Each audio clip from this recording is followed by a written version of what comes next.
একদিকে জ্বালানির দামে আগুন, অন্যদিকে ফেলে দেওয়া ময়লার পাহাড়, দুটি সমস্যায় যখন একসঙ্গে চেপে বসেছে, ঠিক তখনই সেই নোংরা দুর্গন্ধময় বজ্রের স্তূপ থেকে জ্বলে উঠছে নতুন আশার আলো। যা একসময় ছিল শুধু আবর্জনা, সেটি এখন রান্নার জ্বালানি, সাশ্রয়ের উপায় আর টেকসই ভবিষ্যতের চাবিকাঠি।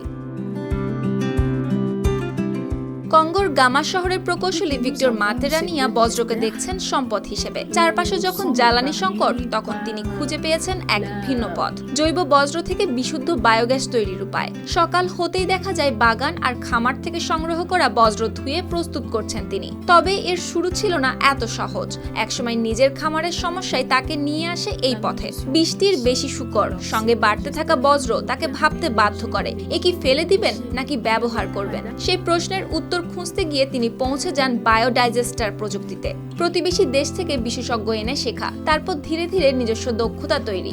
এখন সেই প্রযুক্তি বদলে দিচ্ছে পুরো এলাকার চিত্র।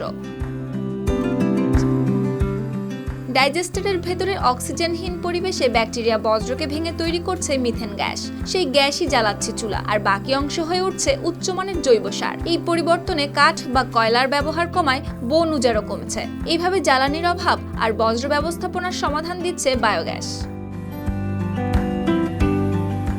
সুপ্তি রায়, RDV।